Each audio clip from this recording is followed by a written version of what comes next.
안녕하세요. 이 작가입니다. 오늘은 수학을 담당하시는 정말 굉장한 분을 모셨습니다. 한번 인사를 드려보겠습니다. 안녕하세요. 안녕하세요. 소개해주실까요?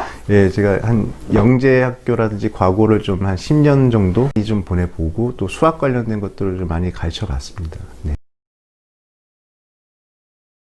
네, 우리 도윤호 선생님이 이렇게 겸손하게 말씀하시지만 사실은 영재교하고 과학고 아이들을 정말 많이 배출해 주신 굉장히 유명한 수학 선생님이십니다. 제가 그래서 오늘 궁금한 것을 싹 물어보려고 한번 만나봤습니다. 네. 일단 선생님 제가 진짜 궁금한 게 있는데 요즘은 진짜 초등 입학 전부터 수학을 시키는 경우도 많고 수학에 대한 열기가 엄청 뜨겁거든요. 어머니들이 네네. 정말 수학이 뜨거운 감자예요. 근데 그러다 보니까 초등 저학년 때부터 수학머리 키워줘야 된다면서 연산 엄청 시키시거든요. 네네. 7살, 6살 때 애들이 연산을 하거든요. 근데 초등 수학에서 연산이 정말 엄청난 그렇게 중요한 건지 진짜 궁금하거든요.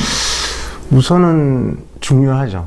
왜냐하면 정확하게 풀기 위해서 우선 근데 저도 이제 애들 가르치다 보면은 아이디어는 잘 나오고 또 잘 푸는데 맨 마지막에 이제 더하기라든지 곱하기라든지 아니면 나누기라든지 기본적인 4층 연산이 좀 잘 안 돼서 못 푸는 경우가 있어요. 그래서 그게 다 나와가지고 거의 99% 이렇게 나왔는데 1%의 계산력 때문에 그것 때문에 틀린 경우가 있어서 그때는 어쩔 수 없이 초등학교에 다시 뭐냐면 그런 교육을 다시 받아서 뭐 기적의 계산법이라든지 이런 거 해서 다시 보완을 해야 되지 않겠느냐 이렇게 우스갯소리를 얘기는 하는데요. 그래서 연산은 굉장히 정확도를 위해서는 좀 필요한 것 같습니다. 예. 아이들에게 정확한 그 계산식을 위해서 어느 정도는 필요하다. 네네. 예. 꾸준하게. 너무 뭐 거기에 뭐 천재적으로 할 필요는 없고요. 어느 정도 뭐 계산해서 덧셈 뺄셈 해가지고 그게 결과가 정확하게 나올 수 있을 정도만 하면 연산이 중요하긴 하지만 너무 그렇게 네네. 어머니도 요즘 막 너무 갈아서 하시는데 그렇게 할 필요는 없다. 네. 네네. 그러면 이제 연산과 더불어서 빠질 수 없는 게 요즘 사고력이거든요. 초등수학의 양대산맥이라고 할 수가 있는데 이런 사고력 혹은 창의력 수학이 필요한 건지 그것도 진짜 궁금하거든요. 어머니들이 너무너무 요즘 창의력 수학에 그거는 필요한 것 같아요. 왜냐하면은 원래 그 수능이라든지 그 수학의 본질은 이게 뭐냐면은 생각을 하기 위해서 수학을 하는 거거든요. 그러니까 이게 문제를 보고 난 다음에 이게 어떻게 해서 어떤 과정을 통해서 이 수학이 이제 결과가 나올 것인가를 이제 그 생각하는 과정들이 굉장히 중요한데 이게 단순한 연산에 의한 게 아니라 어떤 과정을 통해서 본인 스스로가 이제 그거를 생각해내고 이거를 이렇게 해서 풀어냈다는 거기에서 굉장히 중요한 그 수학의 핵심들이 좀 있어요. 그러다 보니까 사고력 수학은 좀 필요한 것 같습니다. 그러면 그게 초등학교 몇 학년쯤부터 하면 적합할까요? 그거는 아이들이 이제 생각을 조금, 근데, 제 아이도 보면은 뭐 3학년, 2학년 때도 보면 이렇게 조금씩 말을 하면서 이렇게 유도를 하면은 이렇게 생각할 수 있는 능력이 있긴 하거든요. 근데 그게 조금씩 있으면은 계속해서 한번 이건 어떻게 이렇게 생각해 보면 어떨까 이런 식으로 이제 좀 흥미를 유발하면서 이렇게 하는 건 좋은데 이제 너무 막 그 문제집에 나와 있는 것처럼 뭐 이렇게 사고력 막 해가지고 이게 사고력이니까 이거 꼭 풀어봐야 돼 해가지고 그런 식으로 하는 건 조금 좀 부담감이 있을 것 같습니다. 창의력 수학이 필요하긴 하지만 그렇다고 해서 어머니들이 생각하는 것처럼 문제집에 의해서 그게 생기거나 그런 건 아니고 오히려 말로 풀어주거나 대화를 하면서 풀어주는 게 오히려 더 좋을 수가 있다. 네, 저학년일수록 네네, 그렇죠. 저학년일수록 더 필요하죠. 고학년은 나중에 문제집이 도움이 될 것 같습니다. 그렇죠. 그러면 이제 요즘 얼마 전에 뉴스에 나왔는데 초등학교 2학년짜리가 4학년, 5학년 선행을 하고 초4학년만 이제 10시에 끝나서 이제 집에 간다고 하더라고요. 학원 때문에 선행이 막 초2부터 달려가지고 된다고 하는데 이렇게 아이들 두뇌가 이제 발달을 안 한 상태부터 하는 게 과연 효과가 있는 건지 아니면은 제 생각으로는 아이들 두뇌가 어느 정도 발달하고 형이상학적인 사고를 할 수 있을 때 초등학교 고학년 정도부터 해도 될 것 같아요. 그때 시작하면 정말 늦는 건가? 늦지는 않아요.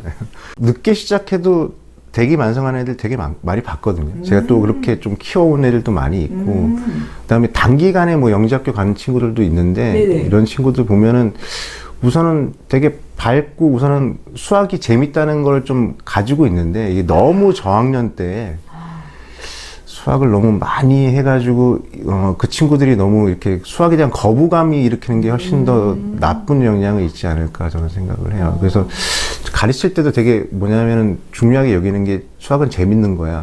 수학은 좀 이렇게 막 웃으면서 할 수 있는 그런 것들을 좀 여지를 많이 남기거든요. 그래서 가급적이면은 재밌게 해서 뭐냐면 유발을 할 수 있게끔 뭐 너무 어려운 문제도 이렇게 했더니 막 이게 풀리네. 거기에 대한 희열을 느낄 수 있게끔 그렇게 유도를 한다면은 뭐 상관이 없는데 저학년도 마찬가지로 이제 수학이 거부감 없이 계속해서 뭐 이렇게 좀 선행을 하면 네네. 상관이 없어요. 나중에 가서는 수학이 싫어질까봐 저는 그게 가장 걱정이 되는 거예요. 솔직히 말씀드리면. 그러니까 어떤 과목이든 재밌으면 잘하잖아요. 네네. 근데 이게 재미없게 될까봐. 이게 근데 그렇게 늦진 않아요. 자기가 하고 싶은 게 뚜렷하고 그다음에 뭐냐면 수학도 재밌게 느껴진다면은 어디든지 좀 갈 수 있지 않을까. 예.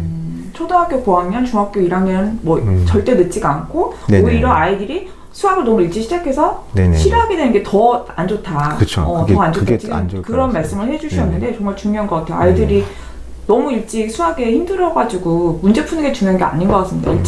너무 일찍 해서 아이들 감정이 다치지 않도록 네네. 그걸 신경 써주시는 게 중요한 것 같고 그러면 이제 어머니들이 이제 책 많이 읽은 애들이 수학을 잘한다 이런 말씀 되게 많이 하시거든요. 수학과 언어 능력, 독해력과의 그 상관관계가 있는지 그것도 되게 궁금해요. 많죠. 이게 왜냐면 요즘 그 수학 문제들이 오히려 막 국어 문제 같은 느낌이 드는 경우도 되게 네네네, 많거든요. 맞아요.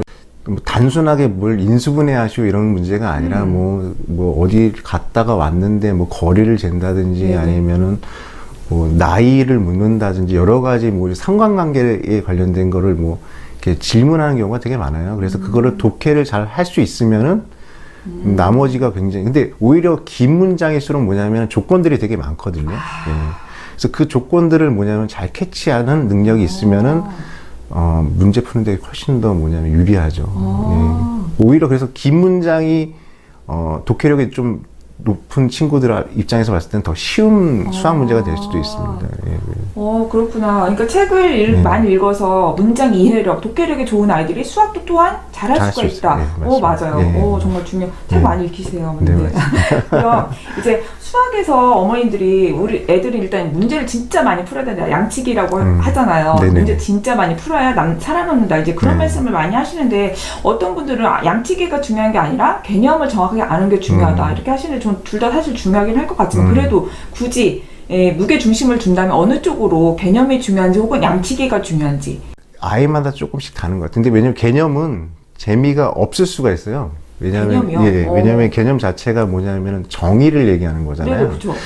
그래서 오히려 뭐냐면은 문제를 통해서 그다음에 문제를 보면서 이렇게 하면서 이게 이 개념이 지금 녹아 있어 하면서 이렇게 문제를 통해서 개념을 할 수가 있는 상황이 좀 많거든요. 그러니까 그래서 재미있는 문제들이 있거나 아니면 뭐 문제들이 뭐 꼭 재미의 문제는 아니에요. 어느 단계에 이르면은 수학은 이제 또 계속해서 뭐 풀다 보면은 이게 재미없는 문제들도 되게 많거든요. 근데 그게 중요한 게 아니라 그 개념이 이 문제에 어떻게 녹아 있는지도 중요하고, 그러니까 서로 앞뒤가 다를 수가 있어요. 그러니까 문제를 통해서 개념을 이해할 수도 있고 개념을 통해서 문제를 이해할 수도 있는 그런 단계가 좀 있어요. 그래서 좀 시간이 좀 여유가 있으면은 개념 위주로 해서 조금 뭐 좀 많이 하면서 동시에 만약에 애가 너무 지루하면은 이런 예가 있는데 이 문제를 통해서 이걸 한번 생각을 해볼까 이런 식으로 해서 그래서 정석 같은 경우에는 필수 예제들이 있잖아요. 예. 그 예제들을 풀면서 이 개념들을 보완한 개념이라고 생각하시면 될 것 같아요. 그래서 저도 최근에도 뭐냐면 정석을 가르칠 때 애들한테 이 개념 먼저 설명하기 전에 이 문제를 풀면서 이 개념이 어떤지를 한번 볼까 이런 식으로 좀 유도하는 경우도 많습니다. 네네.